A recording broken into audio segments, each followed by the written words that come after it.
Hello, my name is Pema Wangchug. I'm from Bhutan, and for the 2019 to 2020 academic year, I've been studying in Coventry in the United Kingdom. I'm also a Chevening scholar, and as you can see, I don't know if you can tell, but I'm not in the UK right now. I'm completing the last part of my degree remotely.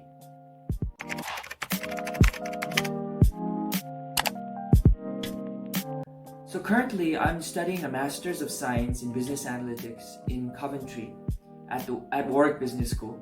And the program is ranked in the global top 10 by QS rankings. So I'm very proud and very honored to be part of this year's class. So what is a Master's in Business Analytics? Basically, it's taking very powerful quantitative and statistical tools and utilizing it to parse through vast amounts of data. We go through this data, we process it, we analyze it, and then after this, we generate insight from the data. And this insight is used to basically make critical strategic decisions for businesses. So here in Bhutan, we are also understanding how important information and data is. And companies and corporations here are getting increasingly digitized. They're going paperless, they're also generating vast amounts of recorded data now. And with this degree, I hope to be on the vanguard of, you can say, data scientists here in Bhutan. I want to utilize all of the tools and techniques that I've learned to help my nation make strong, critical decisions so we can go forward optimally. So that's basically why I decided on this degree. And oh yeah, Warwick Business School is awesome.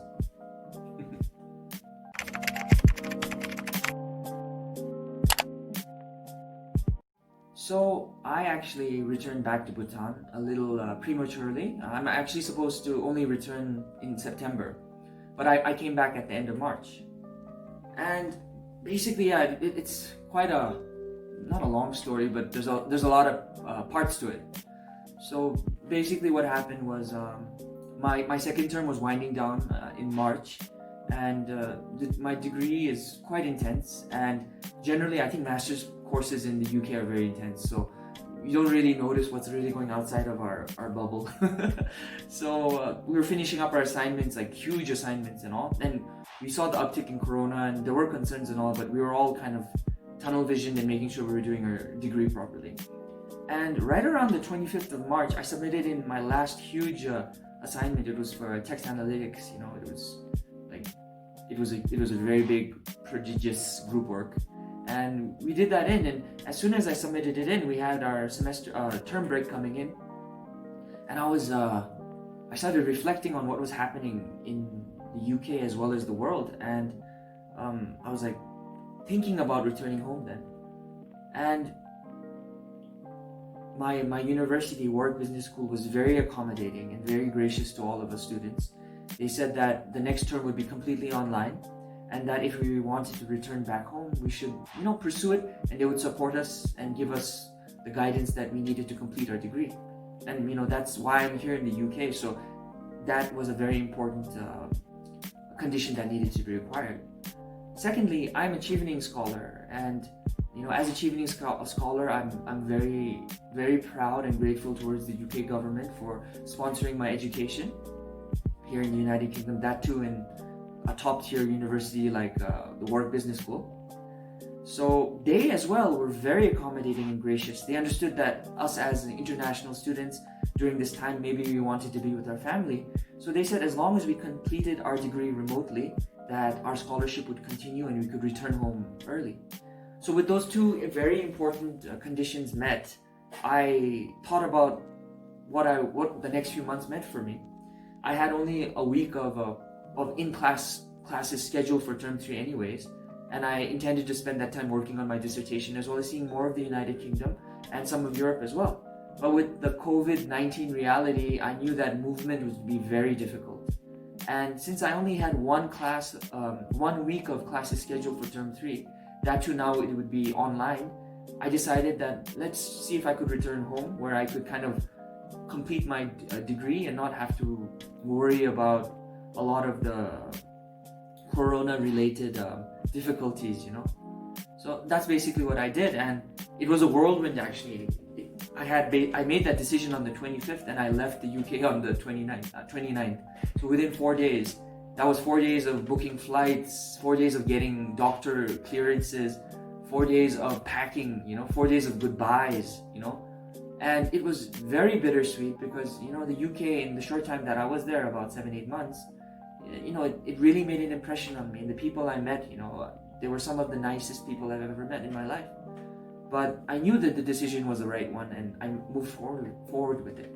So I took a bus from Coventry to London, and that was a very interesting bus ride. It was fully masked. I had 2 masks on and reached London. I spent the night at a hotel, and the next morning I flew from Heathrow to Thailand.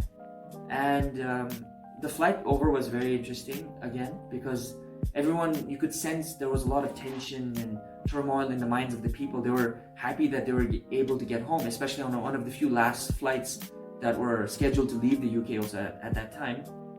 But you could see that they were very worried as well. And a few times when I woke up at night, I would see some people in their half sleep. I guess they had taken their masks off and everything. So it was quite tense, but I kept mine on and I had my fingers crossed. I landed in Thailand, in Bangkok, and within 6 hours I got on again. I think it was the second last scheduled flight out of Thailand back to my country. And then I basically got on that flight, and about 4 hours later, from Bangkok to Paro, I was back on my native soil, I guess. And it was a pretty crazy conclusion to 4 days of travel and decision making and logistics. So I was very happy, but that was not the full story yet because quarantine came next.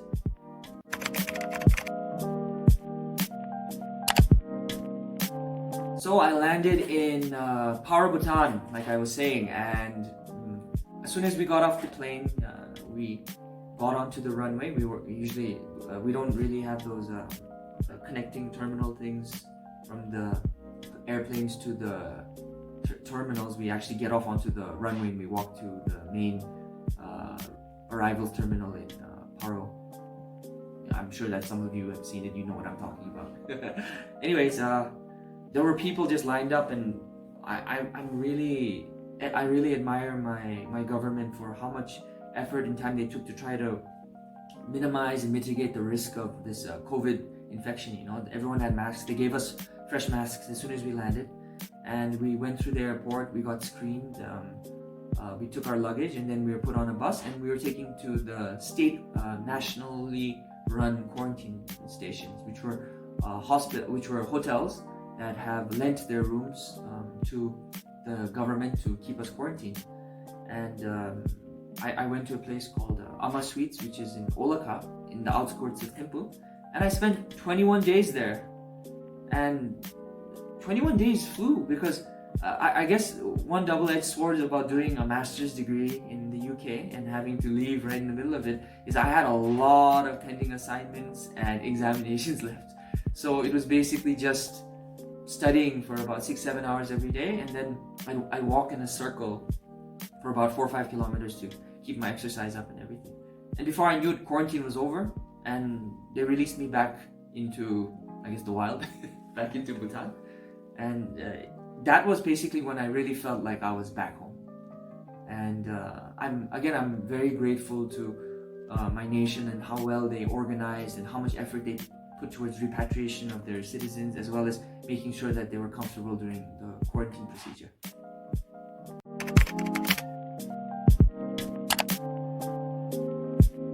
So, what's next?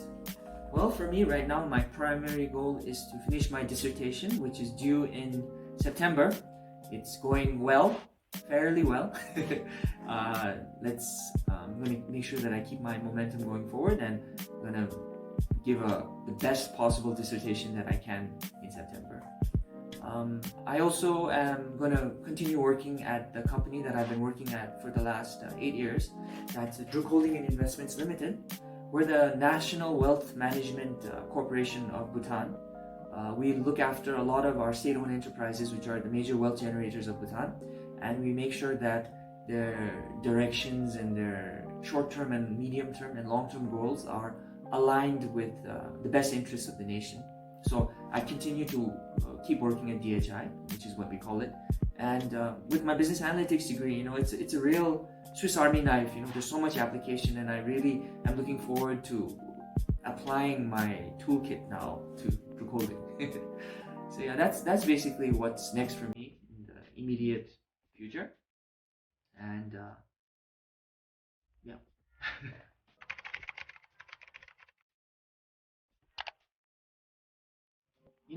I think the saddest thing about COVID-19 for me is the fact that I wasn't able to spend my full year in the United Kingdom. In the short amount of time that I did spend there, I tried to experience a lot of the UK as much as possible. I hit up London, obviously, and London, honestly, I think besides New York is the only other true cosmopolis. It's such a melting pot. I've never seen such a well-integrated city, and in fact it feels like its own kind of entity compared to the rest of the UK. It has a completely different energy, a vibrancy that's so beautiful, and I feel lucky to have gotten the chance to actually go visit as much as possible whenever I was there. I also hit up Canterbury. I went to the famous Canterbury Cathedral or church, I guess, and I listened to I think it was a carol service, done by a local school. Yeah, it was beautiful. It's one of my most treasured memories because, being in those kind of the historic halls, that cathedral and everything, and hearing the beautiful choral music echo through, it was quite an experience for me. And probably one of my favorite places that I hit up was Brighton Beach. All of the park area. I ate fish and chips on the pier. Very touristy of me and everything. But I remember looking out at the Atlantic, and I've lived a little bit of my time. I've been lucky enough to live in New York as well, and I've been to Coney Island. So I was just thinking, how funny life is when I was looking out at the ocean. That I looked out from the other side, and now, thanks to all of the opportunities and my luck, as well as the UK government, I've had the opportunity to look at the Atlantic from the other side. So these are some of my most treasured memories. I'm gonna miss some good lagers. I'm gonna miss a good English full breakfast. These are the things I'm gonna miss. I'm gonna miss my friends, a lot of connections I've made. And overall, it's been such a rich, interesting time for me. And somehow, I think even with COVID-19 affecting it, I feel like it's left a truly momentous, life-shaping kind of experience for me. And yeah, that's basically it. Thank you for taking the time to listen to me. And I wish you guys all safety in the future. And let's keep in touch. Thank you. Bye-bye.